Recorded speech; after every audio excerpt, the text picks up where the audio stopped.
ইমানের পথে অবিচল থেকে আমার মরণ যেন হয় তোমারি কাছে মিনতি আমার, তোমারি কাছে মিনতি আমার। ও গো মহামহিয়ান, ইমানের পথে অবিচল থেকে আমার মরণ যেন হয়। ক্ষমা করো তুমি, বাঁচাও তুমি, মারো অবিরত। ক্ষমা করো, ধরার যে জন তাকেই ধরো, ধরার যে জন তাকেই ধরো। তোমার মুঠোয় সবই আল্লাহ, সুবহানাল্লাহ আলহামদুলিল্লাহ, লা ইলাহা ইল্লাল্লাহ, সুবহানাল্লাহ লা ইলাহা। তোমার জি খেয়ে পড়ে অবাধ্য হই কেমন করে, তোমার জি খেয়ে পড়ে অবাধ্য হই কেমন করে। খুঁজে না পাই কোনো ভাষা, খুঁজে না পাই কোনো ভাষা, শুকর গুজার করার আল্লাহ, সুবহানাল্লাহ আলহামদুলিল্লাহ, লা ইলাহা। জোরে সুবহানাল্লাহ আলহামদুলিল্লাহ, লা ইলাহা, লা ইলাহা ইল্লাল্লাহু মুহাম্মাদুর রাসূলুল্লাহ। তো বেশি আল্লাহ পাক কোরআনের ওজন সম্পর্কে কোরআনুল কারীমের ভিতরে সুন্দর করে জানিয়ে দিচ্ছেন, ইন্না সানুলকি আলাইকা কাওলান সাকিলা। আল্লাহ রাব্বুল আলামিন বলতেছেন, আমি আল্লাহ রাব্বুল আলামিন একটা ওয়েটফুল কিতাব আমি আল্লাহ পাক তোমাদের উপরে নাজিল করেছি। একটা ওজনওয়ালা কিতাব, একটা ওয়েটফুল কিতাব আমি আল্লাহ পাক আপনাদের মাঝে তোমাদের মাঝে নাজিল করে দিয়েছি। এই কোরআনের ওয়েট কত বেশি, কত ওজন, এই সম্পর্কে যদি জানতে চাই, বুখারী শরীফের ভিতরে আম্মা জান হযরতে আয়েশা সিদ্দিকা রাদিয়াল্লাহু তাআলা আনহা সুন্দর করে জানিয়ে দিচ্ছেন, আল্লাহ নবীজির স্ত্রী আম্মা জান হযরতে আয়েশা সিদ্দিকা রাদিয়াল্লাহু তাআলা আনহা এই কোরআনুল কারীমের কত ওজন, কত ওয়েট, এই সম্পর্কে আলোচনা করতেছেন আম্মা জান। বিশ্ব নবীজির স্ত্রী আম্মা জান বলতেছেন, প্রচন্ড শীতের দিনে আমরা রাসূলের স্ত্রী যারা তারা লেপের মধ্যে ঘুমায়ে যেতাম। কনকনে শীতের রাত্রি কম্বল মুড়ি দিয়ে আমরা রাসূলের স্ত্রীরা যখন ঘুমিয়ে পড়তাম, আমি আয়েশা তাকায় দেখেছি ওই কনকনে শীতের রাতেও বিশ্ব নবীর উপরে কোরআন নাজিল হতো। আর এই কনকনে শীতের রাতে যখন বিশ্ব নবীর উপরে কোরআন নাজিল হতো, আমরা তাকিয়ে তাকিয়ে দেখতাম বিশ্ব নবীর গোটা শরীরটা কোরআনুল কারীম নাজিল হওয়ার কারণে ঘামে একাকার হয়ে যেত। এত ওয়েট, এত ওজন এই কোরআন নাজিল হওয়ার কারণে বিশ্ব নবীর গোটা শরীর ওই প্রচন্ড কনকনে শীতের রাতেও ঘামে একাকার হয়ে যেত। প্রিয় ভাই আমার, বন্ধুগণ আমার, শুধু তাই নয়, আল্লাহ নবীজি কখনো ঘোড়ার সওয়ার অবস্থায় বিশ্ব নবীজি চলতেন। ঘোড়ার সওয়ার অবস্থায়ও বিশ্ব নবীজির উপরে কোরআনের নাজিল হয়ে যেত, ওহী নাজিল হয়ে যেত। ঘোড়া সওয়ার অবস্থায় যখন নবীজির উপরে কোরআনের ওহী নাযিল হয়ে যেত, এই কোরআনের এত ওজন, বিশ্ব নবীজি ঘোড়ার সওয়ার অবস্থায় যখন নবীজির উপরে কোরআন নাযিল হতো, কোরআনুল কারীমের ওয়েটে, কোরআনুল কারীমের ওজনে সঙ্গে সঙ্গে ঘোড়ার পাটা বালুর ভিতরে গেড়ে যেত। রাসূলের সাহাবী হযরত যায়েদ বিন হারিসা রাদিয়াল্লাহু তাআলা আনহু তিনি বর্ণনা করলেন, আল্লাহ নবীজি একদিন আমার উরুর উপরে মাথা দিয়ে ঘুমিয়ে গেলেন। প্রায় 1 থেকে 1.5 ঘন্টা বিশ্ব নবীজি আমার উরুর উপরে মাথা দিয়ে নবীজি ঘুমায়ে গেলেন। আমার কাছে তেমন কোনো ভারী মনে হচ্ছিল না রাসূলের মাথা মোবারক। আল্লাহ রাসূলের এই মাথাটা আমার কাছে তেমন ওজন মনে হচ্ছে না। 1 থেকে 1.5 ঘন্টা রাসূল আমার উরুর উপরে মাথা দিয়ে যখন ঘুমিয়ে গেলেন, হঠাৎ করে রাসূলের ঘুমটা ভেঙে গেল। রাসূলের ঘুমটা যখন ভেঙে গেল, ওই সময় আমার আল্লাহ পাক বিশ্ব নবীজির উপরে কোরআনের ওহী নাযিল করা শুরু করে দিলেন। রাসূলের উপরে যখন ওহী নাযিল শুরু হয়ে গেল, সাথে সাথেই আল্লাহ রাসূলের মাথাটা আমি হারেসার কাছে এত ওজন মনে হচ্ছিল, এত ভারী মনে হচ্ছিল, যেন অল্প সময়ের ভিতরেই আমার উরুটা ফেটে যাবে। 1-1.5 ঘন্টা ঘুমাচ্ছেন, কিছুই মনে হচ্ছে না, কিন্তু রাসূলের ঘুম ভেঙে গেল। ওই মুহূর্তে আল্লাহ পাক কোরআনের ওহী নাযিল করলেন। আর ওহী নাযিল করার সঙ্গে সঙ্গে হারেসা বলতেছেন, আমার কাছে রাসূলের মাথা এত ওয়েট, এত ভারী মনে হচ্ছিল, যেন অল্প সময়ের ভিতরেই আমার উরুটা ফেটে যাবে। কি ওয়েটফুল কিতাব, কি ওজনওয়ালা কিতাব আল্লাহ পাক মানুষের উপরে নাযিল করলেন। কেন নাযিল করলেন? কারণ কি, উদ্দেশ্য কি, এর মিশন কি?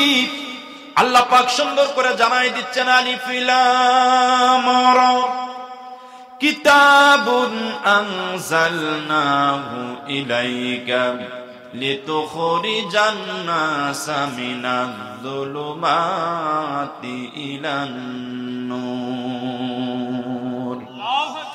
আল্লাহ রাব্বুল আলামিন বললেন, এই জন্য কোরআনুল কারীম নাযিল করা হলো। এই দুনিয়ার মানুষেরা এক সময় অন্ধকারের ভিতরে পড়েছিল, হাবুডুবু খাচ্ছিল, পথ পাচ্ছিল না। জাহেল যুগে, মূর্খের যুগে, অসভ্যের যুগে যারা মুল্লুক তার রীতিনীতিতে পরিণত ছিল, আমি করব পারলে ঠেকাও। আইয়ামে জাহিলিয়াতের যুগ। আমার বন্ধুগণ খুব ভালোভাবে খেয়াল করবি, আজ থেকে 1450 বছর পূর্বে এই রীতিনীতি ছিল, যারা মুল্লুক তার মানে আমি করব পারলে ঠেকাও। এই রীতিনীতি থাকার কারণে ওই সময়ের নামটা দেওয়া হয়েছিল জাহেল যুগ, মূর্খের যুগ। আমি আপনাদের মাঝে জানতে চাই, এই যার মুল্লুক তার আমি করব পারলে ঠেকাও, এই রীতিনীতি বর্তমান সমাজে আছে না নাই? এই কথা একটু জোরে বলেন, আছে না নাই? আজ থেকে 1450 বছর পূর্বে এই রীতিনীতি থাকার কারণে ওই সময়ের নাম যদি দেওয়া হয় জাহেল যুগ, মূর্খের যুগ, অসভ্যের যুগ, আমি আপনাদের মাঝে জানতে চাই, বর্তমানেও যদি একই রীতিনীতি থাকে, যারা মুল্লুক তার করব পারলে ঠেকাও, এই রীতিনীতি যদি বর্তমানেও থাকে, আমি আপনাদের মাঝে জানতে চাই, এই যুগের কি নাম হবে? কথা বলেন, এই যুগের কি নাম হবে? প্রিয় ভাইরা আমার, বন্ধুগণ আমার, আল্লাহ পাক কোরআন নাযিল করলেন। এই যে জাহেল যুগে, মূর্খের যুগে মানুষেরা পড়েছিল, এই জাহেল যুগে, মূর্খের যুগে মানুষেরা অন্ধকারের ভিতরে নিমজ্জিত খাচ্ছিল। এই অন্ধকার পথ থেকে ফিরাইয়া মানুষকে টেনে বের করে ইলান নূর, আলোর পথের দিশা দেওয়ার জন্য আল্লাহ পাক দুনিয়াতে কোরআন নাযিল করে দিয়েছেন। জোরে বলেন সুবহানাল্লাহ। ভাইরা আমার, বন্ধুগণ আমার, সেই কোরআনের আলোচনা আমি আপনাদের মাঝে উপস্থাপন করব। 2টা আয়াতে কারিমা তেলাওয়াত করেছি। একটা আয়াতে কারিমা সূরাতুস সাফ থেকে নিয়ে এসেছি, আর একটা আয়াতে কারিমা সূরা হামিমার সাজদা থেকে নিয়েছি। এই 2টা আয়াতে কারিমাকে সামনে রেখে আমরা আলোচনাটুকু করতে চাই ইনশাআল্লাহ। আমার আল্লাহ রাব্বুল আলামিন কোরআনুল কারীমের সূরাতুস সাফের ভিতরে সুন্দর করে জানাই দিচ্ছেন ইউরিদুনা লিইউতফিউ নূরাল্লাহি বিআফওয়াহিহিম আল্লাহু মুতিম্মু নূরিহি ওয়ালাউ কারিহাল কাফিরুন। আল্লাহ রাব্বুল আলামিন বললেন ইউরিদুনা লিইউতফিউ নূরাল্লাহ, আল্লাহ পাক বললেন ওরা চায় মুখের ফুৎকার দিয়া আমি আল্লাহর নূরকে নিভাই দিতে চাই। একটু জোরে বলেন এই কথাটা কে বলে? কথা বলতে হবে, কে বলে? কি ভাই আপনারা রাগ করতেছেন নাকি? জবাব দিতে হবে তো, জবাব না দিলে তাহলে চলবে না। আর আজকে মুসলমানেরা এত স্তব্ধ হলেও চলবে না, একটু আওয়াজ তোলেন ভাই। ঘরে বসে থাকার সময় তো আর নাই, মুসলমানদের গর্জন দিতে হবে, মুসলমানদের আওয়াজ তুলতে হবে। আজকে গোটা বিশ্বব্যাপী মুসলমানেরা মার খাচ্ছে, শুধু একটাই কারণ, মুসলমানেরা শুধু চুপচাপ ভাবে শুয়ে যায়। সইতে আর হবে না, সবার যাবে না। মুসলমান সারা জীবন শুধু মার খাবেন তা হবে না। রাসূল একটানা 13টি বছর মক্কার জমিনে মার খেয়েছেন, মার দেন নাই, কিন্তু বিশ্ব নবীজি মদিনার জিন্দেগিতে গিয়ে রাষ্ট্র প্রতিষ্ঠা করে একটানা 27টা যুদ্ধের সেনাপতির দায়িত্ব পালন করে রাসূল পাল্টা জবাব দিয়েছিলেন। প্রিয় ভাইরা আমার, এখান থেকে শিক্ষা নিতে হবে, মুসলমান শুধু মার খাইলে চলবে না, মার উল্টা দিতে হবে। যেখানে মুসলমানদের উপরে জুলুম নিপীড়ন চলবে, মুসলমানেরা গর্জন দিয়ে ওই সমস্ত মানুষের উপরে খেপিয়ে তাদেরকে আক্রমণ করতে হবে। কথা বলেন ঠিক কিনা? আজকে যদি আওয়াজ তুলতে পারি তাহলে কিন্তু আমাদের উপরে যারা ক্ষিপ্ত, মুসলমানদের উপরে যারা ক্ষিপ্ত, ওরা কিন্তু আর সাহস পাবে না। বিশেষ করে আজকে গোটা বিশ্বের দিকে তাকান, ওই ফিলিস্তিনের ময়দান, ওই ফিলিস্তিনের ময়দান, ও ভাই আজকে গোটা ফিলিস্তিনের ময়দান তছনছ করে দিয়েছে ইসরায়েলি ওই সন্ত্রাসী বাহিনীগুলো। আজকে তছনছ করে দিয়েছে। শিশুদের দিকে তাকানো যায় না, ভিডিওর দিকে তাকানো যায় না। একটা সুস্থ বিবেকহীন মানুষ, মানে বিবেক সম্পন্ন মানুষগুলো এই ভিডিও দেখলে কিন্তু সহ্য করতে পারবে না। এত কষ্ট, এত জুলুম, এত নির্যাতন ওই সন্ত্রাসী বাহিনীগুলো চালাচ্ছে আজকে ফিলিস্তিনি মুসলমানদের উপরে। আজকে গোটা বিশ্বের মুসলমানদের দায়িত্ব ওই ফিলিস্তিনি, ওই নিরহ ওই মুসলমানদের পাশে আমাদের দাঁড়ানো। কথা বলেন ঠিক কিনা? জোরে বলেন ঠিক কিনা?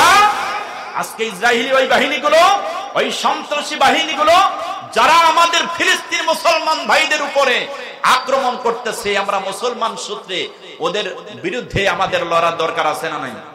কথা বলেন, লড়ার দরকার আছে না নাই? ও ভাই, গোটা বিশ্বের মুসলমান একটা মৌমাছির চাক, গোটা বিশ্বের মুসলমান একটা মৌমাছির চাক। মনে করেন এই রাস্তা দিয়ে একটা মানুষ প্রতিদিন যাওয়া আসা করে অফিসে, এই রাস্তার পাশে বিশাল একটা বটগাছ আছে, ওই বটগাছের উপরে একটা মৌমাছির বাসা বাঁধছে। খুব ভালোভাবে খেয়াল করবে, এই মৌমাছির বাসা প্রত্যেক দিন ব্যক্তি যাওয়া আসা করে। হঠাৎ করে একদিন তার ব্রেনে ধরা পড়লো, আচ্ছা এতদিন হলো এই রাস্তা দিয়ে যাওয়া আসা করতেছি, মৌমাছি মৌমাছির জায়গায় বসে আছে, আচ্ছা ওরা কেমন আছে একটু দেখি তো, পরীক্ষা করি। এই কেমন আছে পরীক্ষা করে দেখার জন্য একটা ডিল নিয়ে মাছের দিকে ছুটছে। আচ্ছা বলেন তো দেখি, কোন মানুষ যদি মাছের দিকে ঢিল ছড়ে, মাছের জীবন থাকতে কি ওই ব্যক্তিকে ছেড়ে দিবে? কথা বলেন, ছেড়ে দিবে? ওই মৌমাছির চাকের যত মৌমাছি আছে প্রত্যেকটা মৌমাছি একযোগে ব্যক্তিকে আক্রমণ করবে। ঠিক না? জোরে বলুন। তদ্রূপ এই পৃথিবীর জমিনে গোটা বিশ্বের মুসলমানের একটা মৌমাছির চাক, মৌমাছির যে অংশে মানুষেরা আঘাত করবে, এই মুসলমান নামক মৌমাছির চাকের উপরে যারাই এই পৃথিবীর জমিনে আঘাত করবে, প্রত্যেকটি মুসলমানদের দায়িত্ব, ইমানি ফরজান দায়িত্ব, প্রত্যেকটা মুসলমান ওই নাস্তিক বেঈমান কাফেরের গোষ্ঠীর উপরে আক্রমণ করে প্রতিশোধ গ্রহণ করবে। কথা বলেন ঠিক কিনা? আমাদের ইমানি দায়িত্ব। যদি না করি আল্লাহর কাছে জবাবদিহি আমাদের করতে হবে, আল্লাহর কাছে জবাবদিহি করতে হবে। এই জন্য ভাই আওয়াজ দিবেন, আমার সাবজেক্ট এদিকে না, আওয়াজ দিবেন সেই দিকে খেয়াল করে কথাগুলো বলতেছি। প্রিয় ভাই আমার, এর জন্য আপনারা যদি আওয়াজ দেন ওরা আর সাহস পাবে না মুসলমানদের উপরে চোখ রাঙানি দিতে। মুসলমানেরাই শ্রেষ্ঠ সন্তান, মুসলমানদের শক্তি সর্বশ্রেষ্ঠ শক্তি, কারণ মুসলমানদের সঙ্গে আছেন কে? কথা বলেন, মুসলমানদের সঙ্গে আছেন কে? মুসলমানদের সঙ্গে আল্লাহ আছেন, আর আল্লাহ যেখানে থাকেন আমাদের কোনো টেনশন। প্রিয় ভাইরা আমার, বন্ধুগণ আমার, কান খাড়া করে কথাগুলো শুনবেন।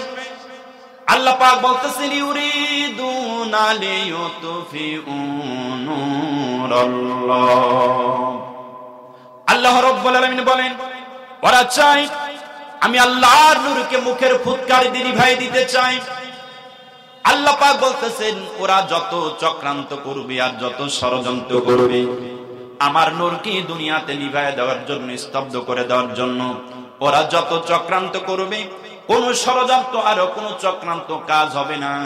আমি আল্লাহ রাব্বুল আলামিন ঘোষণা করেছি ওরা যত চক্রান্ত করবে আর ওরা যত ষড়যন্ত্র করবে আমার নূরকে নিভায় দেওয়ার জন্য, আমি আল্লাহ পাকের ওয়াদা হলো আমার নূরকে এই দুনিয়ায় তত বেশি করে প্রকাশ করে দেব। আমি আল্লাহর ওয়াদা, আমার এই নূরকে আরো এই দুনিয়ায় আরো বেশি করে প্রচার করব। ওরা যত বাধা দিবে তত প্রকাশ করব। সুবহানাল্লাহ। ভাইরা আমার, বন্ধুগণ আমার, এই একটা আয়াতে কারিমা আর একটা আয়াতে কারিমা তেলাওয়াত করেছি। এর পরিপ্রেক্ষিতে সূরা হামিম আস-সাজদা থেকে আল্লাহ পাক বললেন অকালাল্লাযীনা কাফারু লা তাসমাউ লিহাযাল কুরআন আলগাউ ফীহি লাআল্লাকুম তাগলিবুন। আল্লাহ রাব্বুল আলামিন বললেন অকালাল্লাযীনা কাফারু, কাফেররা বলে লা তাসমাউ লিহাযাল কুরআন, খবরদার খবরদার কোরআন যেন তোমরা শোনো না। একটু জবান করে বলেন এই কথাটা কারা বলে? মনে হয় আপনারা আমার কথা বুঝতেছেন না, জবাব হানা দিবেন তো ভাই। আল্লাহ পাক বলেন কাফেররা বলে লা তাসমাউ লিহাযাল কুরআন, খবরদার কোরআন যেন শোনো না। এই কথা কারা বলে? কাফেররা বলে। আল্লাহ পাক বলতেছেন ওরা বলে কোরআন তো শুনবেই না, বরং কোরআন যেখানে আলোচনা হয়, কোরআনের তাফসীর যেখানে হয়, কোরআনের মঞ্চ যেখানে সাজানো হয় কোরআনের আলোচনা করার জন্য, কোরআনের তালিম যেখানে হয় ওই জায়গায় গিয়ে তোমরা হট্টগোল বাজায় দাও, ওই জায়গায় গিয়ে তোমরা গন্ডগোল বাজায় দাও, মারামারি বাজায় দাও। শুধু তাই নয়, ওই জায়গায় গিয়ে 144 জারি করে দাও, 44 ধারা জারি করে দাও। যদি এই কাজগুলো করতে পারো তোমাদের বিজয় অবধারিত হয়ে যাবে। এটা কারা বলে? কাফেররা বলে। কিন্তু আমার বন্ধুগণ, আমি আপনাদের মাঝে জানতে চাই এই দুনিয়াতে আল্লাহর কোরআনুল কারীমের আইন, আল্লাহর কোরআনুল কারীমের বিধান, আল্লাহর কোরআনের আলোচনা, আল্লাহর এই কোরআনের তাফসীর এই পৃথিবীতে তারা যদি বন্ধ করার জন্য চেষ্টা করে আর ষড়যন্ত্র করে, আপনারা জোরে সরে বলেন তো দেখি কোশ্চিন কালেও কি এই পৃথিবীর জমিনে মুসলমানেরা কোরআনুল কারীমের পথ থেকে কি দূরে সরে যাবে? কোশ্চিন কালেও মুসলমানেরা আল্লাহর এই কোরআনের নোট থেকে পিছপা হবে না, বরং এই দুনিয়ার জান্নাতে কোরআন থেকে বিমুখ করার জন্য ওরা যত চেষ্টা করবে, যত ষড়যন্ত্র করবে আর যত বাধা দিবে, সকল বাধা উপেক্ষা করে দুনিয়ার জমিনের তাওহীদের জনতা সামনের দিকে এগিয়ে যাবে। কথা বলতে ঠিক? প্রিয় ভাইরা আমার, বন্ধুগণ আমার, এই জন্য ওদের থিওরি, ওদের চিন্তা ভাবনা মুসলমানদের থেকে কোরআনটাকে যদি আলাদা করে দিতে পারি মুসলমানদের শক্তিটা কমে যাবে। কারণ মুসলমানদের মূল শক্তি হলো কোরআন। মুসলমানদের মূল শক্তি কি? জোরে বলেন, মূল শক্তি কি? মুসলমানদের মূল শক্তি হলো কোরআন। এই জন্য না থিওরি করে, চিন্তা ভাবনা করে, গবেষণা করি ওরা কিন্তু বের করেছে এত জুলুম নির্যাতন মুসলমানদের উপরে চালানো হয়, এত জুলুম নির্যাতন করা হয়, কিন্তু প্রত্যেকটা মুসলমানেরা যত জুলুম নির্যাতনের শিকার হয় ততই আরো কোরআনুল কারীমটা আরো বেশি করে আঁকড়ে ধরে। তার কারণ কি? সুবহানাল্লাহ বলবেন না? প্রিয় ভাইরা আমার, বন্ধুগণ আমার, এই কোরআনুল কারীম যারা পড়েন, এই কোরআনুল কারীম যারা আঁকড়ে ধরে, এই কোরআন দিয়ে যারা পৃথিবীর জমিনে জীবন পরিচালনা করে, কোরআন দিয়ে যারা পরিবার পরিচালনা করে, কোরআন দিয়ে যারা সমাজ পরিচালনা করে, কোরআন দিয়ে যারা রাষ্ট্র পরিচালনা করতে চায়, তাদের উপরে যত জুলুম নির্যাতন নিপীড়ন আপনি চালান না কেন, জুলুম যত বেশি হবে ঈমান তত মজবুত হবে। কথা বলুন ঠিক কিনা? জুলুম যত বেশি হবে ঈমান তত মজবুত হবে। যেমন ঈমান মজবুত হয়েছে, আপনারা শুনলে খুশি হবেন, আমাদের দেশের একজন প্রখ্যাত আলোচক, গতকালকেই আমাদের মাঝে একজন আলোচক ছাড়া পেয়েছেন, মুক্তি পেয়েছেন জামিনে, শিশু বক্তা নামে খ্যাত রফিকুল ইসলাম মাদানী। আলহামদুলিল্লাহ বলেন, জোরে বলেন আলহামদুলিল্লাহ। তার ঈমান কত মজবুত হয়েছে আপনারা শুনলে অবাক হয়ে যাবেন। তার ঈমানটা কত মজবুত। গত 2 বছর 2.5 বছর আগে তাকে যখন অ্যারেস্ট করা হয়েছিল যে কোনো একটা ভুলভ্রান্তির কারণে, অ্যারেস্ট যখন করা হলো, তাকে কারাগারে নিয়ে যাওয়া হলো, বিভিন্ন ধরনের মামলা দেওয়া হলো, মামলা দিয়ে তাকে বন্দী করে রাখা হলো। আজকে 2.5 বছর পর তাকে জামিনে মুক্তি দেওয়া হয়েছে। প্রিয় ভাইরা আমার, তার চেহারার দিকে তাকাইলে, তার সৌন্দর্যের দিকে তাকাইলে 2.5 বছর আগেকার রফিকুল ইসলাম মাদানী আর 2.5 বছরের পরে রফিকুল ইসলাম মাদানী আকাশ পাতাল পার্থক্য। ঠিক না? যারা ভিডিওটা দেখছেন, যখন জেল থেকে বের হয়, ভিডিওটা দেখলে আপনারা অবাক হয়ে যাবেন যে একজন মানুষ জেলখানায় থেকে তার চেহারাটা এত সুন্দর পরিবর্তন কেমনে হয়ে গেল, এত পরিবর্তন কেমনে হলো। মনে হচ্ছে যেন একটা নতুন একটা বাংলাদেশে কাজী নজরুল বের হয়েছে, ঝাঁকড়া চুল, সুন্দর লাবণ্য চেহারা, স্বাস্থ্য ভালো, সুন্দর একটা ছেলে, ইমানি মজবুত নিয়া মাঠে কথা বলার জন্য প্রস্তুত হয়ে গেছে, মানুষের সামনে কথা বলতেছেন। একটা ভদ্র স্বভাবের একটা ছোট্ট মানুষ এত তেজস্বীমান আলোচনা করে, অল্প সময়ের ভিতরে মানুষের কাছের পাত্র হয়ে গিয়েছিল এই রফিকুল ইসলাম মাদানী।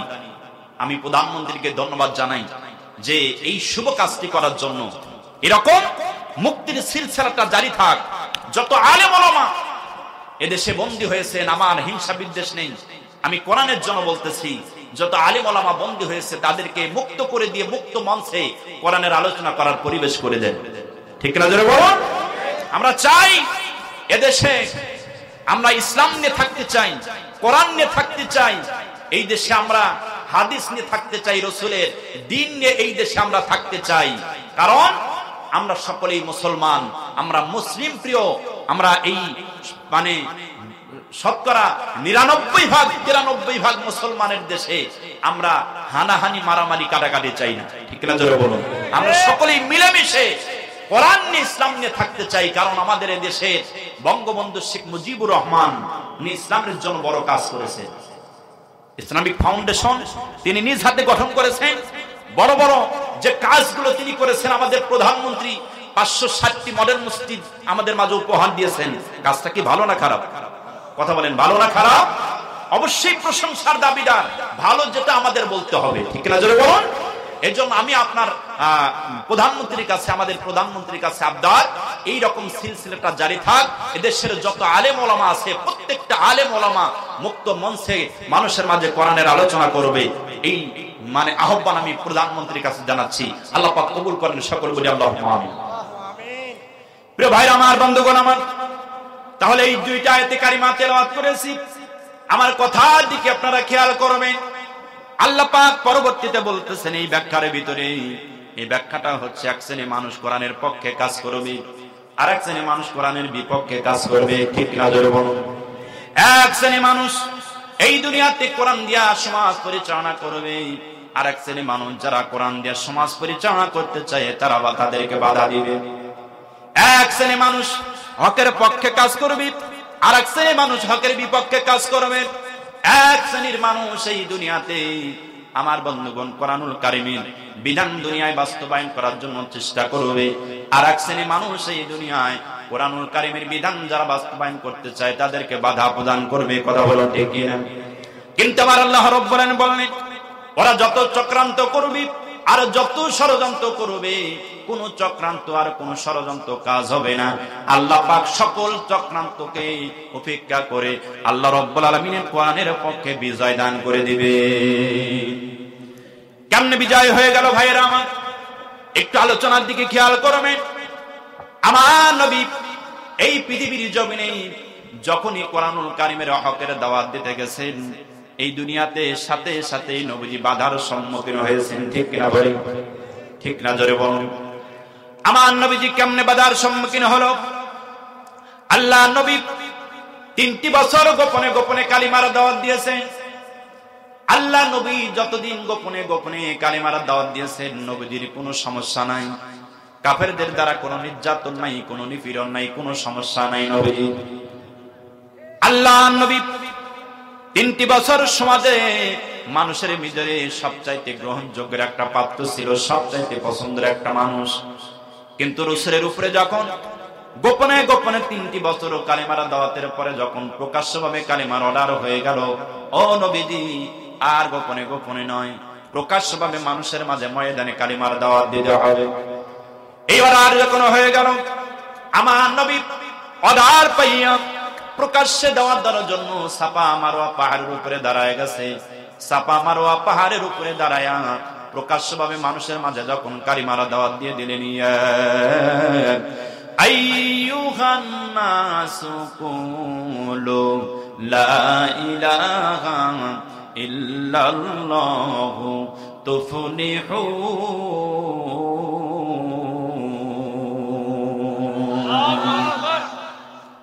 আল্লাহ নবী আল্লাহ পাকের অর্ডারে যখন প্রকাশ্যভাবে মানুষের মাঝে কালিমার দাওয়াত দিলেন, ইয়া আইয়ুহান নাস, হে মানুষ সকল, কুলু তোমরা বলো, লা ইলাহা ইল্লাল্লাহ, আল্লাহ ছাড়া কোনো আইনদাতা নাই, আল্লাহ ছাড়া কোনো বিধানদাতা নাই, পালনকর্তা নাই, রিজিকদাতা নাই।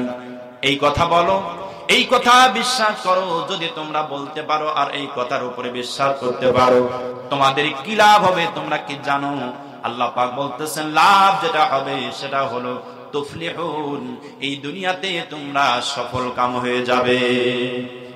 প্রিয় ভাইরা আমার, বন্ধুগণ আমার, ভালো ভাই খেয়াল করে, আমার নবীজি যখন প্রকাশ্যভাবে তাওহীদের বাণী মানুষের মাঝে প্রচার করলেন, এতদিন কিন্তু কোনো সমস্যা ছিল না। সাথে সাথে আমার নবীজি বাধার সম্মুখীন হয়ে গেলেন।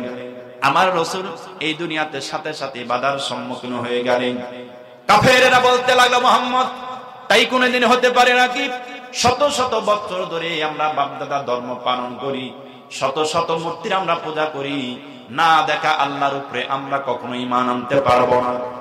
এই কথা বলতেছি, আর আমার নবীজিকে ধিক্কার জানাচ্ছে, মুহাম্মদ, এই কথা বলার জন্য কি তুমি আমাদেরকে সাত সকালে একত্রিত করেছিলে? ধ্বংস হও তুমি, তোমার দিন ধ্বংস হয়ে যাক। এই কথা বলতেছি, আর রাসূলের উপরে আক্রমণের কথা বলতেছি। আমার বন্ধুগণ, এই দুনিয়াতে আমার নবীজি, আমার কথা হলো, যখনই হকের দাওয়াত মানুষের মাঝে পৌঁছায় দিয়েছেন, আল্লাহ নবীর সাথে সাথে বাধার সম্মুখীন হয়েছেন। কথা বলেন ঠিক কিনা? তদ্রূপভাবে আসল কথা হচ্ছে, আসলে আমরা সঠিকভাবে এই দুনিয়াতে কোরআনের হক কথাগুলো মানুষের মাঝে উপস্থাপন করতে পারি না। সঠিক কথা যদি, কোরআনুল কারীমের সঠিক কথা যদি মানুষের মাঝে এখনো উপস্থাপন করতে পারতাম, হক কথা বলার সাথে সাথে আমরা বাধার সম্মুখীন হয়ে যেতাম। ঠিক না জোরে বলুন?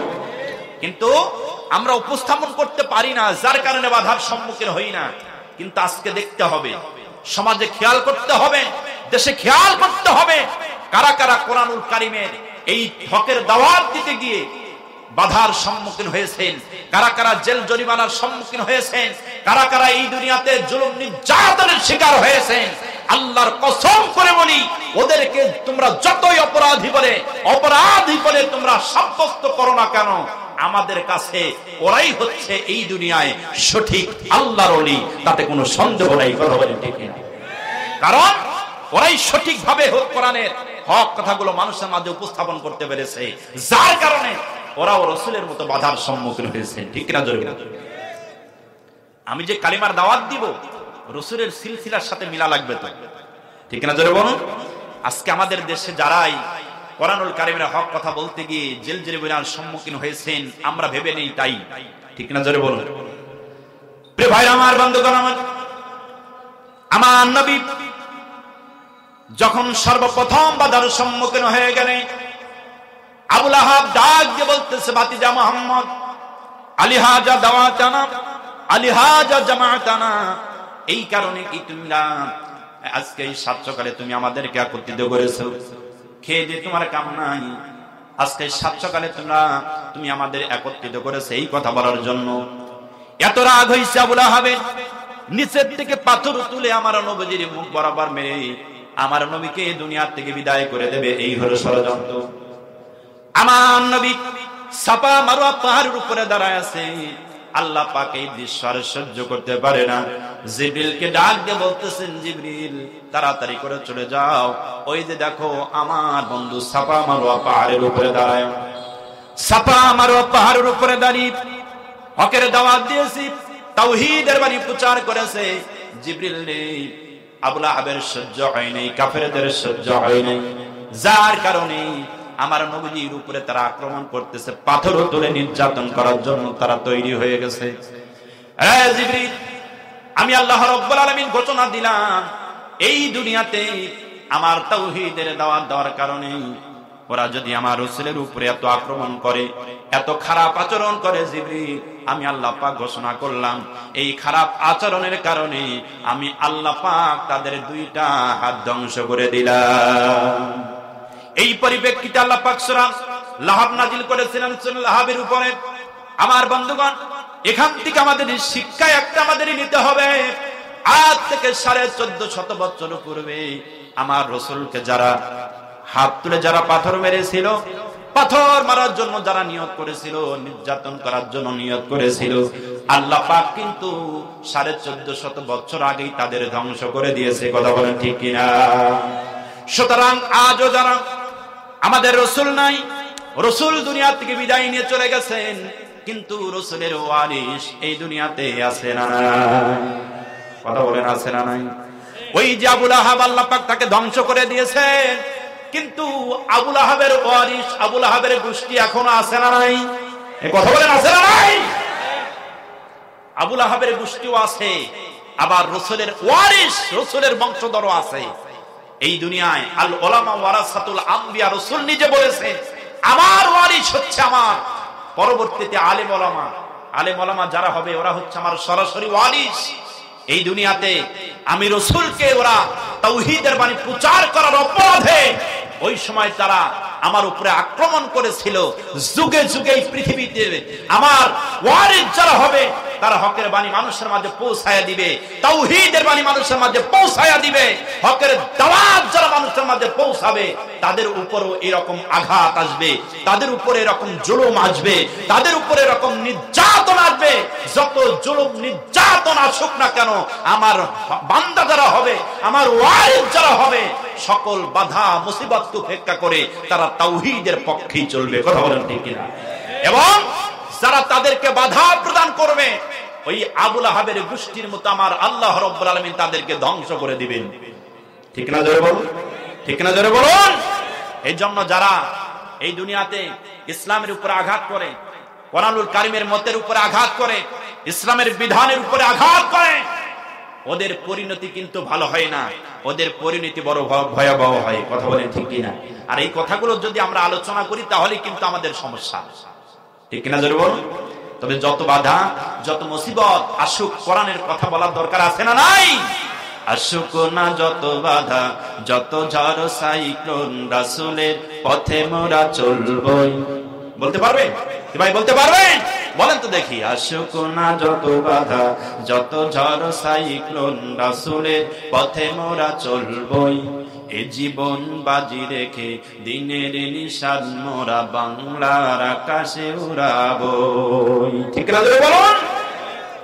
মোরা কামানের মুখোমুখি দাঁড়িয়ে মোরা কামানের মুখোমুখি দাঁড়িয়ে আল্লাহু আকবার বলবো।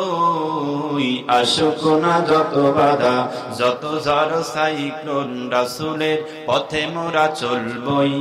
এ জীবন বাজি রেখে দিনের নিশান মোরা বাংলার আকাশে উড়াবো। আমাদের যে দেহে বয় জেহাদি রক্ত, প্রাণে প্রাণে বিপ্লবী ঝংকার। তাকে বীরে বাতিলের মসনদ, কত ভেঙে করেছে যে চুরমার, কত ভেঙে করেছে যে চুরমার। এই সেই রবনত আল্লাহর কাছে, শুধু নয় কোনো বাতিলের কাছে। সবুজ কাফেলা নিয়ে যাব জানি একদিন মাকসুদ মঞ্জিলে পৌঁছে, মাকসুদ মঞ্জিলে পৌঁছে। আমাদের ছোট হৃদয়ে, আমাদের ছোট হৃদয়ে রাসূলের প্রেম ছবি আঁকবই। আসুক না যত বাধা যত ঝড় সাইক্লোন, রাসূলের পথে মোরা চলবই। এ জীবন বাজি রেখে দিনের নিশান মোরা বাংলার আকাশে উড়াবো। জোরে বলেন আল্লাহু আকবার। যুবক ভাইরা আছেন না? যুবকেরা আছেন? কই যুবকের হাত তোলেন তো দেখি, একজন যুবক হাত তোলেন তো দেখি, আছে নাকি? আলহামদুলিল্লাহ আছে, অনেকেই আছে। আমি বলতেছি যে যুবকদের মাহফিল, যুবক যদি না থাকে তাহলে তো হয় না। যুবক দরকার আছে না নাই? কথা বলেন, যুবক দরকার আছে না নাই? যেই কাজে যুবক বেশি ওই কাজে সফলতা বেশি, ঠিক না? জোরে বলুন। যেই কাজে যুবকেরা বেশি ওই কাজে সফলতাও বেশি। ইসলাম সর্বপ্রথম যুবকেরা গ্রহণ করেছে, বাধা দিয়েছে বড়রা। বাধা দিয়েছে কারা?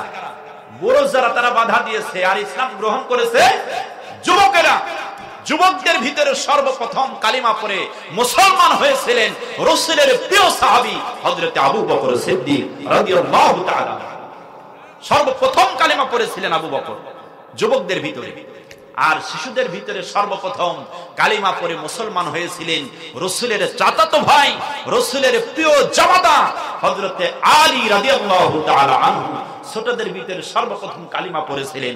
আর মহিলাদের ভিতরে রাসূলের স্ত্রী উৎকৃষ্ট, রাসূলের প্রিয়তমা স্ত্রী, সবচাইতে কাছের আদরের রাসূলের প্রথম স্ত্রী আম্মাজান খাদিজাতুল কুবরা রাদিয়াল্লাহু তাআলা আনহা।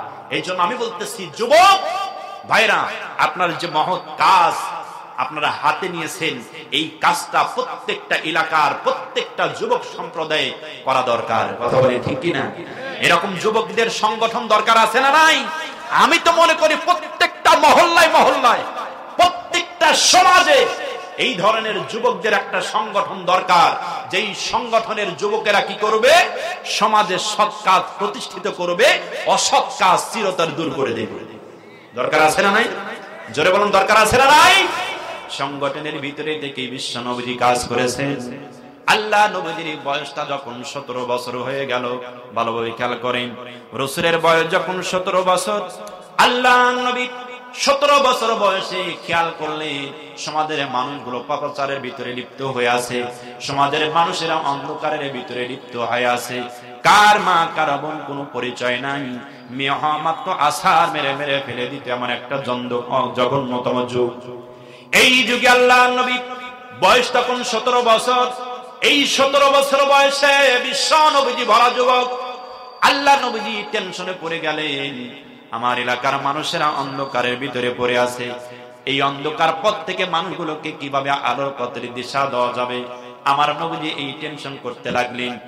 এই টেনশন করে আল্লাহ নবীজির নেতৃত্বে ওই সময় যুবকদেরকে একত্রিত করলেন রাসূল নিজে নেতৃত্ব দিয়া। আল্লাহ নবীজি নেতৃত্ব দিয়া যুবকদের একত্রিত করে বিশ্ব নবীজি একটা সংগঠন উপহার দিলেন। বিশ্ব নবীজি যুবকদের সঙ্গে করে নিয়ে একটা সংগঠন তৈরি করে ফেললেন। সেই সংগঠনটির নাম দিয়ে দিলেন নবীজি হিলফুল ফুজুল। হিলফুল ফুজুল নামে বিশ্ব নবীজি যুবকদেরকে নিয়ে একটা সংগঠন তৈরি করলেন। আমার ভাইয়েরা, একটানা 23টি বছর আল্লাহর নবীজি এই সংগঠনের দায়িত্ব নিজে পালন করেছিলেন। জবান করে বলেন তো ভাই, কয় বছর? কথা বলেন, কয় বছর? একটানা 23 বছর 17 থেকে শুরু করে 40 বছর পর্যন্ত, 17 বছর বয়স রাসূল সংগঠন শুরু করলেন, একটানা 40 বছর পর্যন্ত এই সংগঠনের দায়িত্ব পালন করলেন। কয় বছর হয়? 23 বছর। আচ্ছা, এখান থেকে একটু প্রশ্ন করি, আপনারা বলেন তো দেখি, রাসূলের নবুয়তের জিন্দেগি কত বছর? কথা বলেন, রাসূলের নবুয়তের জিন্দেগি কত বছর? 23 বছর। রাসূলের নবুয়তের জিন্দেগিও 23 বছর। আবার হিলফুল ফুজুল এই সংগঠনের দায়িত্বও পালন করেছিলেন 23 বছর। এই 23 বছরে পার্থক্য আছে না নাই? আওয়াজ দেন, আছে না নাই? আছে। কি আওয়াজ, কি পার্থক্য একটু খেয়াল করেন। আল্লাহর নবী একটানা 23টি বছর এই হিলফুল ফুজুল সংগঠনের নেতৃত্ব দিলেন। এই সংগঠনটির মূল লক্ষ্য এবং উদ্দেশ্য ছিল সমাজের যত খারাপ কাজ আছে সব খারাপ কাজগুলো উৎখাত করে দেওয়া, ওই খারাপ কাজের স্থানে ভালো কাজগুলো প্রতিষ্ঠিত করা। এটাই হলো রাসূলের উদ্দেশ্য এবং লক্ষ্য। লক্ষ্য এবং উদ্দেশ্য ভালো না খারাপ? জোরে বলেন, ভালো না খারাপ? আল্লাহর নবী এই লক্ষ্য এবং উদ্দেশ্য নিয়ে এই সংগঠনের নেতৃত্ব প্রদান করলেন। 23টি বছর যখন পার হয়ে গেল, রাসূল আমার সমাজের পিছনের দিকে তাকালেন, দেখি 23টি বছরের নেতৃত্ব দিলাম, সমাজে কয়টা খারাপ কাজ দূর হয়েছে একটু দেখা যাক। আল্লাহর নবী পিছনের দিকে তাকায় দেখতেছেন 23টি বছরের নেতৃত্ব দিয়া সমাজের ভিতরে একটি খারাপ কাজ দূর করতে পারে না। আল্লাহর নবী ব্যর্থ হয়ে গেলেন। কারণ কি আমার বন্ধুগণ? কারণ হচ্ছে একটাই, রাসূলের ভিতরে কিন্তু আদর্শ পরিপূর্ণ ছিল। রাসূলের ভিতরে ওই সময় চরিত্র ছিল, আল্লাহর রাসূলের ভিতরে আদর্শ যা থাকার সবকিছু প্রতিষ্ঠিত ছিল। ওই সময়ও আল্লাহর নবী আল আমিন বলে সমাজের মানুষেরা তাকে উপাধি দিয়েছিলেন, আর সাদিক বলে তাদেরকে উপাধি দিয়েছিলেন রাসূলকে তারা। আল্লাহর নবী এমন একটা আদর্শ নিয়ে ওই 23 বছরে সমাজের ভিতর থেকে একটি খারাপ কাজ দূর করতে পারে নাই। তার কারণ হলো এই জন্য সমাজের ভিতর থেকে একটি খারাপ কাজ দূর করতে পারেন নাই। তার প্রমাণ হলো এই পৃথিবী যার আইন চালাতে হবে তার মানে হলো আল্লাহ রাসূলের কাছে আদর্শ ছিল ঠিক, কিন্তু আল্লাহ রাসূলের কাছে ওই সময় আল্লাহর কোরআন ছিল না। কথা বলেন ঠিক কিনা? আল্লাহর কোরআন ছিল না ওই সময়। আর আল্লাহর কোরআন না থাকার কারণে, রাসূলের চরিত্র থাকার পরেও, আদর্শ থাকার পরেও 23টি বছরের নেতৃত্ব দিয়ে সমাজের ভিতরে একটা খারাপ কাজ দূর করতে পারেন। শেষ পর্যন্ত ব্যর্থ হলেন রাসূল। আল্লাহর নবী ব্যর্থ হয়ে আল্লাহর কাছে ধরনা ধরলেন। আল্লাহর কাছে ধরনা ধরে আমার আল্লাহর দরবারে কাঁদতে লাগলেন। রব্বুল আলামিন, একটানা 23টি বছর আপনার নেতৃত্ব দিয়েছে এই সংগঠনের, কিন্তু সমাজের ভিতরে একটি খারাপ কাজ আমি দূর করতে পারি না। আমি যখন পারি নাই, আমি আপনার কাছে ব্যর্থ হয়ে আপনার কাছেই ধরনা ধরেছি।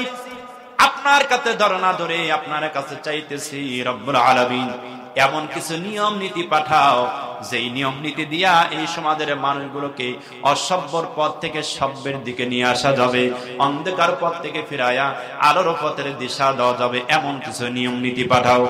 আমার আল্লাহ রব্বুল আলামিন নবীজির ধ্যানমগ্ন জীবনটাকে কবুল করলেন। আল্লাহ রাসূলের ধ্যান কবুল করে নিয়া আমার আল্লাহ পাক রাসূলকে নবুয়তের সুসংবাদ প্রদান করলেন।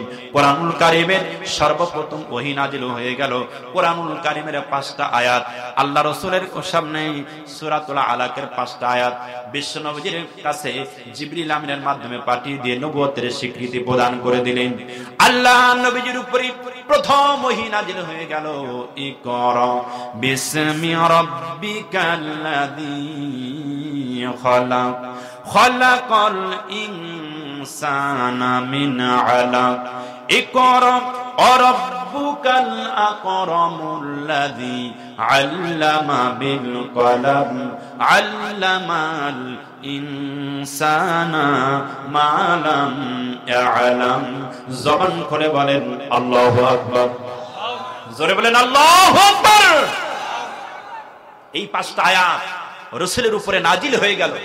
আল্লাহ পাক বললেন, ও নবী, আপনি এখন কোরআন নিয়ে নেমে যান, কোরআন নিয়ে সমাজে চলে যান, এই কোরআন দিয়ে মানুষদেরকে দাওয়াত দেন, এই কোরআন দিয়ে মানুষদেরকে জীবন পরিচালনা করতে বলেন।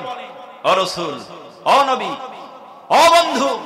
এই কোরআন দিয়ে যখন আপনি মানুষদেরকে দাওয়াত দিবেন, আর এই কোরআনের দাওয়াত যারা গ্রহণ করবে, আপনি খেয়াল করে তাদের দিকে তাকিয়ে দেখবেন, যারা ছিল চোর, যারা ছিল ডাকাত, যারা ছিল বদমাশ, যারা ছিল সন্ত্রাসী, যারা ছিল হাইজাকার, এই কোরআনুল কারীমের দাওয়াত পেয়ে, এই কোরআনুল কারীমের সংস্পর্শে এসে এই দুনিয়াতে তারা সোনার মানুষে পরিণত হয়ে যাবে। জোরে বলুন সুবহানাল্লাহ।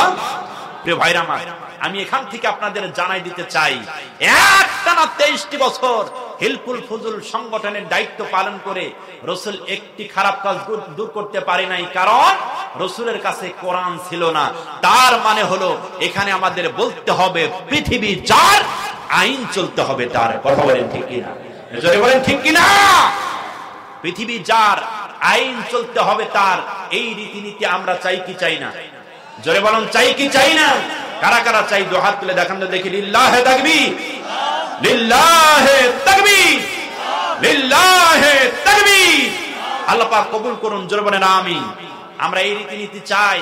পৃথিবী যার, আইন চলতে হবে তার। এই পৃথিবীতে যদি পৃথিবী যার, আইন যদি তার না চালাই, কোশ্চিন কালেও হাজার আইন পাশ করব, হাজার মতবাদ দেব, হাজার যুক্তি তর্ক দিয়ে দেশ চালানোর চেষ্টা করব, কোশ্চিন কালেও এই দুনিয়াতে শান্তি আসবে না, বরং অশান্তির দাবানল দাউ দাউ করে জ্বলে উঠবে। এই অশান্তির দাবানলকে যদি শান্তিতে রূপান্তরিত করতে চাই, পৃথিবী যার, আইন চালাতে হবে তার। কথা বলেন ঠিক কিনা?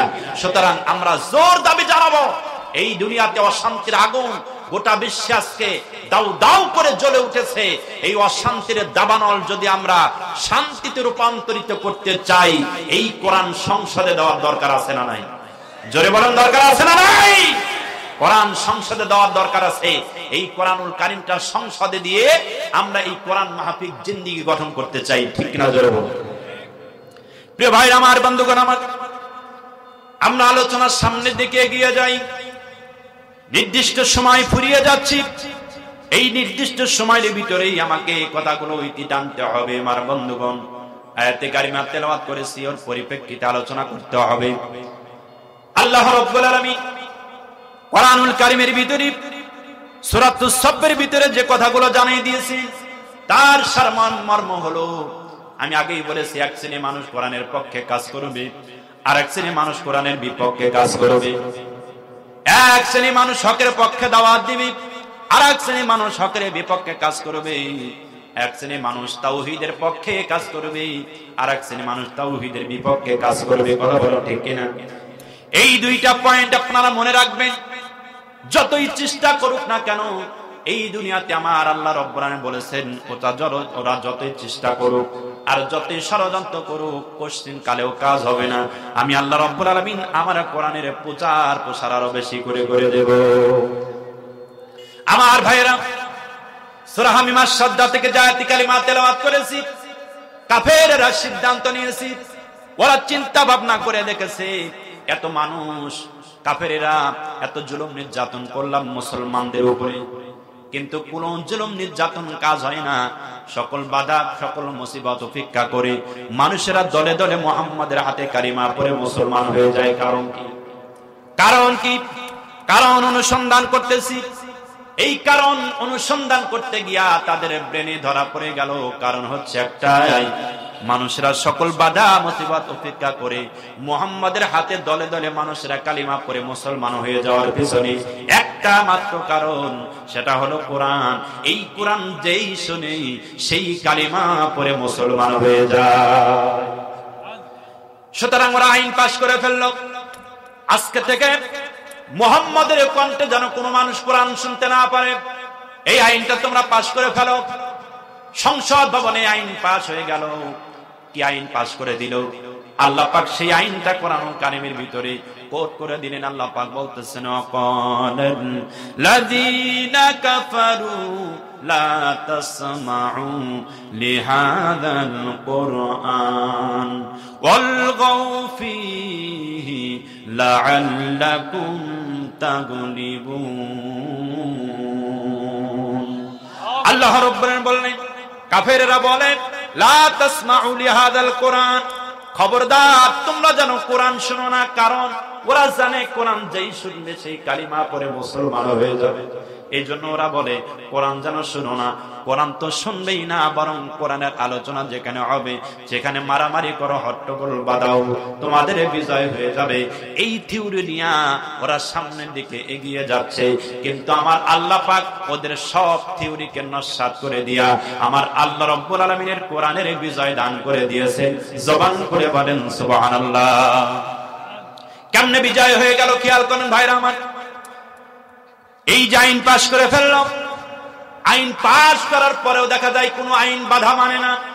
সব আইনের বাধা উপেক্ষা করে মানুষরা দলে দলে নবীজির হাতে কালিমা পড়ে মুসলমান হয়ে যেতে লাগলো। আমার বন্ধুগণ, শেষ পর্যন্ত আবু জেহেল আরো কঠোর হয়ে গেল। আবু জেহেল আরো কঠোর হইয়া কঠোরভাবে আইন পাশ করে ফেললো। মুহাম্মাদের কাছে যারা যাবে, মুহাম্মাদের কণ্ঠে যারা কোরআন শুনতে যাবে, রাষ্ট্রীয়ভাবে তাদেরকে শাস্তির আওতায় নিয়ে আসা হবে।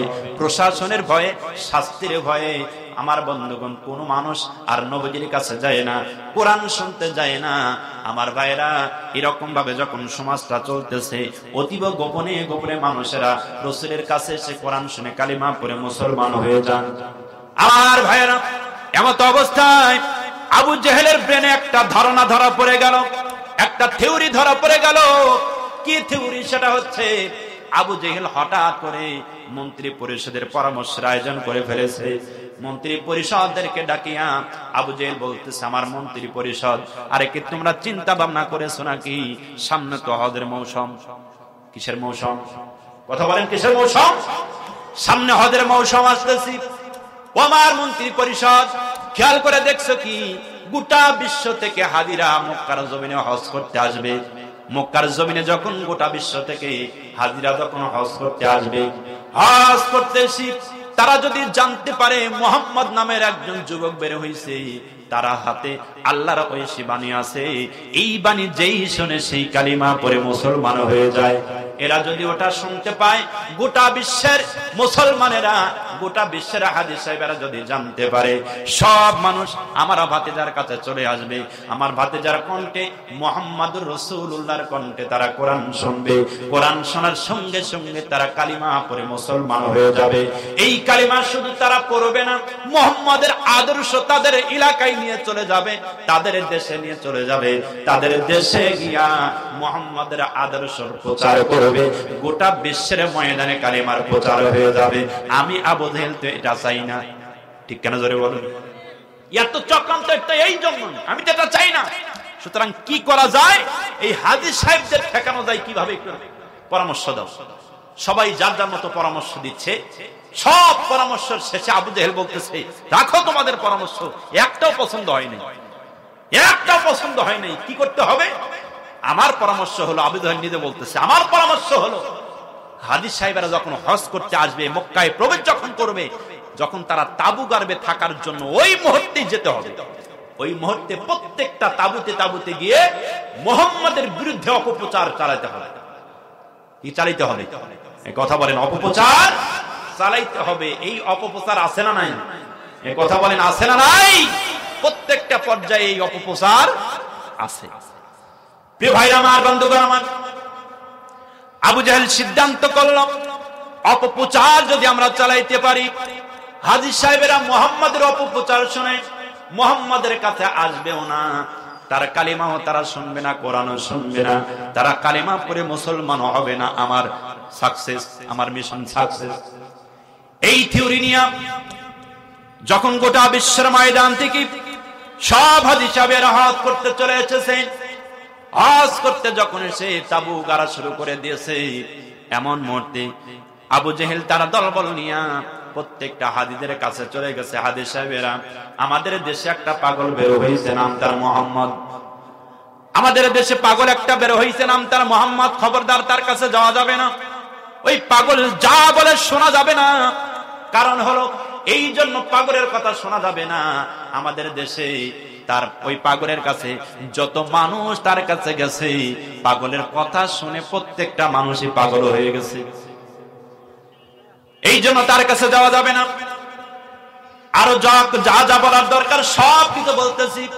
লাস্ট পর্যায়ে বলে যাচ্ছে, হাজী সাহেবেরা, আমার কথা যদি আপনারা নাই মানেন, পাগল যদি দেখতেই যান, অন্তত একটা কথা আমার মানবেন। কি কথা?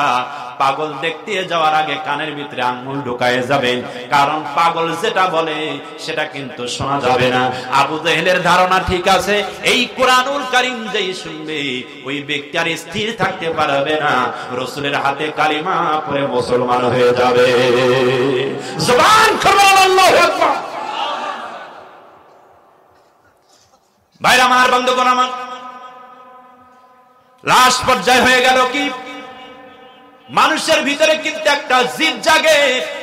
আরে এমন কি পাগল জীবনে বহুত পাগল দেখছি, নতুন পাগলের আমদানি হয়েছে, জীবনে বহুত পাগল দেখছি। এমন কি পাগল রে, যেই পাগলকে দেখলেই নাকি পাগল হয়ে যায়, যেই পাগলের কথা শুনলেই নাকি পাগল হয়ে যায়। চলো যাই পাগলকে দেখতে যাই। বিশেষ করে বাংলাদেশের মানুষ যদি এই সময় থাকতো, বাংলাদেশের মানুষের অবস্থা যেটা নিষেধ করা হয় ওইটাই আগে করে। ঠিক না? ধরে বলো, যেটা নিষেধ করা হয় ওইটাই আগে করে। বাংলাদেশের হাজী সাহেব যদি ওই সময় থাকতো, আমার মনে হয় নেতৃত্ব বাংলাদেশের হাজী দিতে। চলো যাই দেখি নতুন পাগলের আমদানি। কি এমন পাগল যে পাগলকে দেখলেই পাগল হয়ে যায়? পাগল দেখার জন্য সব হাজী সাহেবেরা রওনা হয়ে গেছে। আমার নবীজি ওই সময় কাবার দেওয়ালের পাশে বসে কোরআনুল কারীম তেলাওয়াত করতেছেন। আল্লাহ রাসূল যখন কোরআনুল কারীম তেলাওয়াত করতেছেন, দূর থেকে হাজী সাহেবেরা কানের ভিতরে আঙ্গুল ঢুকাইছে, কারণ নেতার একটা কথা মান্য করেছে। তাদের মনের ভিতরে একটু ভয়ও আছে, যদি পাগল হয়ে যায়, যার কারণে কানের ভিতরে আঙ্গুল ঢুকায়া পাগল দেখার জন্য যখন রওনা হয়ে গেছি, দূর থেকে আমার রাসূলের চেহারা মোবারক চোখে পড়ে গেল। আল্লাহ পাক রাসূলের চেহারার ভিতরে এত নূর প্রদান করেছিলেন, এত সৌন্দর্য আল্লাহ পাক রাসূলকে দান করেছিলেন। অনেক মানুষ মুসলমান হয়েছেন রাসূলের চেহারার উপরে। শুধু সৌন্দর্য দেখে অনেক কাফেররা রাসূলের হাতে কালিমা পড়ে মুসলমান হয়েছে। আমার ভাইরা, হাজী সাহেবেরা রাসূলের চেহারা মোবারক দেখি পাগল হয়ে যাচ্ছে, সব ধারণা পাল্টিয়ে যাচ্ছে। আবু জেহেল যা বলেছে এই ব্যক্তির ভিতরে তা একটাও তো প্রমাণ পাওয়া যায় না। আবু জেহেল বলেছে মুহাম্মদ পাগল, পাগলের মতো তো দেখা যায় না, কারণ পাগল তো পোশাকগুলো এলোমেলো থাকে, ময়লা আবর্জনা থাকে, কিন্তু সামনে যে ব্যক্তি বসে বসে কোরআন তেলাওয়াত করতেছে এ তো সাধারণ কোনো মানুষ নয়। এটা দেখে দেখে আমাদের মনটা জোড়ায় যাচ্ছে। এত সুন্দর যুবক তো পৃথিবীর জমিনে আমরা কোনোদিন দেখতে পাই নাই। এই যে ধারণা করতেছে আর কল্পনা করতেছে, জল্পনা করতেছি, এই জল্পনা কল্পনা করতে করতে হাজী সাহেবদের নিজের অজান্তে কানের ভিতর থেকে যখন আঙ্গুলটা ছড়ে পড়েছে, আল্লাহ রাসূলের কণ্ঠে কোরআনুল কারীমের আওয়াজ আল্লাহ পাক প্রত্যেকটা হাজীর কণ্ঠের কানের ভিতরে পৌঁছায় দিয়েছে। প্রত্যেকটা হাজী সাহেবের কর্ণকুহরে যখন রাসূলের কণ্ঠটা পৌঁছে গেল, নিজের অজান্তেই জবান থেকে বের হয়েছে তাওহীদের বাণী, লা ইলাহা ইল্লাল্লাহু মুহাম্মাদুর রাসূলুল্লাহ সাল্লাল্লাহু আলাইহি ওয়াসাল্লাম। প্রিয় ভাই আমার, মজার ব্যাপার হচ্ছে তাই আবু জেহেল অপপ্রচার চালায়া কিন্তু সে বসে নাই।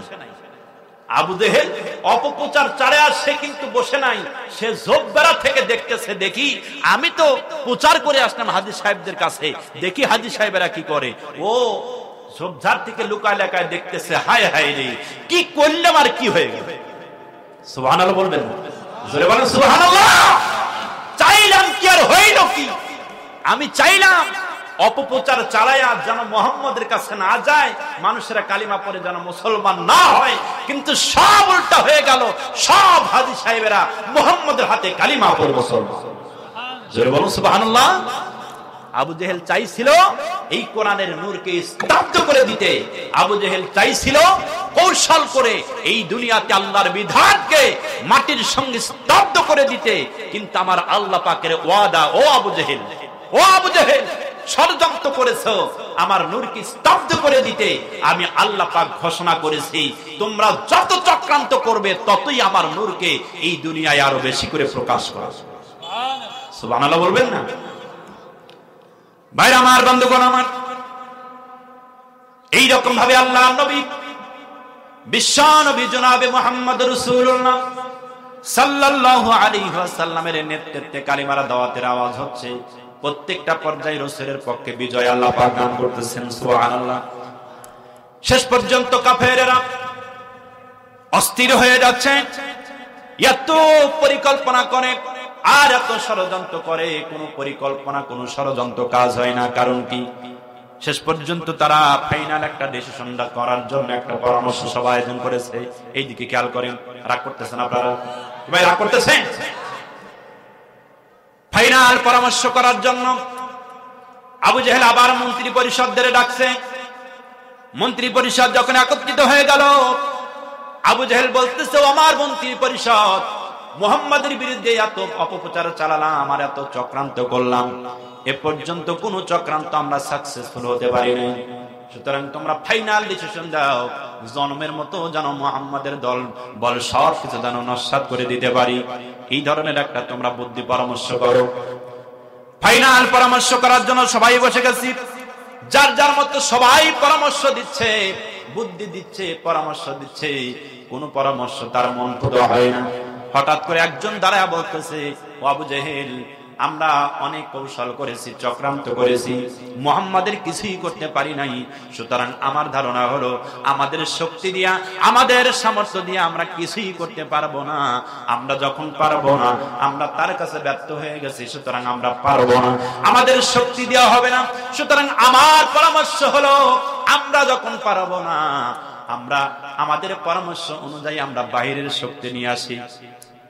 বাহিরের শক্তি নিয়ে এসে মুহাম্মাদের উত্তম বিচার আমরা করে দেব। প্রিয় ভাইরা আমার, বন্ধুগণ আমার, বাহিরের শক্তি মানে তৎকালীন সময়ে পৃথিবীর জমিনে সবচাইতে ক্ষমতাধর বাদশা হাবিব বিন মালিক, সবচাইতে ক্ষমতাধর বাদশা পৃথিবীর জমিনে ওই সময়। ভাইরা আমার, বাদশা হাবিব বিন মালিকের কাছে তারা চিঠি লিখবে, পরামর্শ হয়ে গেল। বাদশা হাবিব বিন মালিককে আমন্ত্রণ জানায় মুহাম্মাদের উত্তম বিচার করবে। এই পরামর্শ যখন হয়ে গেল, পরামর্শ ফাইনাল পাস হয়ে গেল। তার পরামর্শ অনুযায়ী আবু জেহেল নিজে মক্কার জমিনের প্রেসিডেন্ট হইয়া চিঠি লিখেছে মিশরের বাদশা হাবিব বিন মালিকের কাছে। চিঠি লিখে ফেলল, বাদশাজি, আমাদের দেশে একটা পাগল বের হয়েছে, নাম তার মুহাম্মদ। বাপদাদা ধর্মের উপরে চুনকালি মারছে, বাপদাদা ধর্মের উপরে চুনকালি মারিয়া এই দুনিয়াতে বিদ্যা ঘোষণা করেছে। আমরা শক্তি দিয়া, সামর্থ্য দিয়া, যুক্তি দিয়া, তর্ক দিয়া তার সাথে পারি নাই। আমরা যখন পারি নাই, আমরা অতিষ্ঠ হয়ে গেছি। বাপদাদা ধর্মের উপরে চুনকালি মারছে, আপনার কাছে আমরা চিঠি লিখতেছি। এই চিঠি পাওয়া মাত্র তাড়াতাড়ি করে মক্কার জমিনে চলে আসবেন। মক্কার জমিনে এসে মুহাম্মদ নামের যুবকটাকে শায়েস্তা করে যাবেন। এই চিঠি যখন লিখে ফেলেছি, এই চিঠি লেখে খামের ভিতরে ভরে পোস্ট করে দিয়েছি। আবু জেহেলের ধারণা, আমি যখন চিঠি পোস্ট করে দিয়েছি, ঠিকই চিঠিটা চলে যাবে মিশরের বাদশা হাবিব বিন মালিকের কাছে। ঠিক না জোরে বলুন? হাবিব বিন মালিকের কাছে যখন পৌঁছে যাবে, আর এই চিঠি পাওয়া মাত্র হাবিব বিন মালিক মক্কার জমিনে প্রবেশ করবে। গোটা বিশ্বের জমিনের সবচাইতে ক্ষমতাধর বাদশা যদি কোন দেশে যায়, আপনার জোরে সরে বলেন তো দেখি, ওই দেশের শ্বাসকোজ হয় কি হয় না? জোরে বলেন, হয় কি হয় না? শ্বাসকোজ হয়। বাদশা হাবিব বিন মালিক আসবে বলে, আবু জেহেল টেনশনে পড়ে গেল, কি করা যায়, কেমন ভাবে তাকে রিসিভ করা যায়, কিভাবে তাকে সাদর সম্ভাষণ জানানো যায়, শুভেচ্ছা বিনিময় করা যায়। পরামর্শ অনুযায়ী হাবিব বিন মালিককে স্বাগতম জানানোর জন্য, শুভেচ্ছা বিনিময় করার জন্য লাল গালিচা বেছানোর ব্যবস্থা করা দেওয়া হয়েছে। একটা মঞ্চ তৈরি করা হয়েছে, কারণ বিচার হবে, বিচারের মঞ্চ দরকার। ঠিক না জোরে বলুন? বিচার হবে মুহাম্মাদের, বিচারের মঞ্চ তৈরি করেছে, একটা বিশাল বড় মঞ্চ তৈরি করেছে হাবিব বিন মালিককে বসতে দেওয়ার জন্য। হাবিব বিন মালিককে বসতে দেওয়ার জন্য মঞ্চের উপরে আবু জেহেলের চক্রান্ত অনুযায়ী দুইটা চেয়ার রাখা হয়েছে। জবান করে বলেন তো ভাই, কয়টা চেয়ার? কথা বলেন, কয়টা চেয়ার? দুইটা চেয়ার রাখা হয়েছে। একটা হলো স্বর্ণ দিয়া তৈরি করা চেয়ার, আরেকটা হলো রৌপ্য দিয়া তৈরি করা চেয়ার। স্বর্ণ দিয়া তৈরি করা চেয়ারে আবু জেহেলের পরিকল্পনা হলো বাদশা, মিশরের বাদশা হাবিব বিন মালিককে বসতে দিবে স্বর্ণ দিয়া তৈরি করা চেয়ারে, আর রৌপ্য দিয়া তৈরি করা চেয়ারে বাদশা হাবিব বিন মালিকের পাশে সভাপতির আসন গ্রহণ করবে আবু জেহেল। আর আবু জেহেলের পরিকল্পনা, জনগণ দাঁড়ায় যাবে বিচার দেখার জন্য। ওই জনগণের কাতারে মুহাম্মদকে দাঁড়ায় অপমান করবে। জবান করে বলেন নাউজুবিল্লাহ। কি জঘন্য পরিকল্পনা আবু জেহেলের! দেখেন, কম জ্বালানো জ্বালাই নেই। ঠিক না জোরে বল?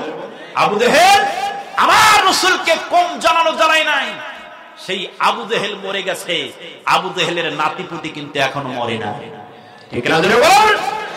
আবু জেহেলের নাতিপুতি এখনো আছে, ওরা আমার রাসূলের ওয়ারিসদের উপরে এরকম ষড়যন্ত্র করে অপমান করার চেষ্টা করবে। ঠিক না জোরে বল? কিন্তু অপমান করার চেষ্টা করলে কি হবে? ওরা অপমান করার জন্য পাইতারা করবে, আমার আল্লাহ রাব্বুল আলামিন তাদেরকে সম্মান দান করবে। ঠিক না জোরে বলুন? আমাদের ভাই মুফতি আমির হামজা, আমাদের ভাই তাফসীর জগতের উজ্জ্বল নক্ষত্র মুফতি আমির হামজা আজকে প্রায় 3টি বছর কারাবরণ করতেছেন। অপরাধ কিন্তু ঠিক কিছুই নাই। অপরাধ কোরআনের হক তাফসীর করা, অপরাধ কোরআনের হক তাফসীর করে মানুষদের ব্রেন ওয়াশ করা, এরই হচ্ছে তার অপরাধ। ঠিক না জোরে বলুন? আজকে 2.5টি বছর পার হয়ে যাচ্ছে, প্রায় 3টি বছর আজকে অযথা কারাবরণ করতেছে। 2টা ছোট্ট ছোট্ট সন্তান, মেয়ে সন্তান বাবার দিকে তাকায়া, কিছুদিন আগেও তারা ভিডিও বার্তায় প্রধানমন্ত্রীর কাছে বাবার মুক্তির জন্য তারা দরখাস্ত জানিয়েছেন। ছোট্ট ছোট্ট সন্তান চোখের পানি ছলছল করে ছেড়ে দিচ্ছে। এই মুফতি আমির হামজার কথা বলতেছি, যে জেলখানার ভিতরে যখন বন্দী হয়েছে, ওই জেলখানার ওই সময়ের বন্দির অবস্থা আর বর্তমানে যদি তাকে মুক্ত করে নিয়ে আসা হয় বা তাকে যদি জামিনে নিয়ে আসা হয়, আপনারা জোরে সোরে বলেন তো দেখি, এই দেশে এই জমিনে তার চাইতে 3 গুণ জনতা তার মঞ্চে হাজির হবে কি হবে না? জোরে বলেন হবে কি হবে না? আগে যদি হয়তো 10,000, আমার মনে হয় এখন হবে 50,000। ঠিক কিনা জোরে বলুন? ভাই আমার, বন্ধুগণ আমার, আবু জেহেলের পরিকল্পনা রাসূলকে জনগণের কাতারে দাঁড় করায় অপমান করবে। কিন্তু আমার আল্লাহ রাব্বুল আলামিন বলতেছেন, আবু জেহেল জঘন্য পরিকল্পনা তুমি করলে, জঘন্য পরিকল্পনা তুমি করে ফেললে।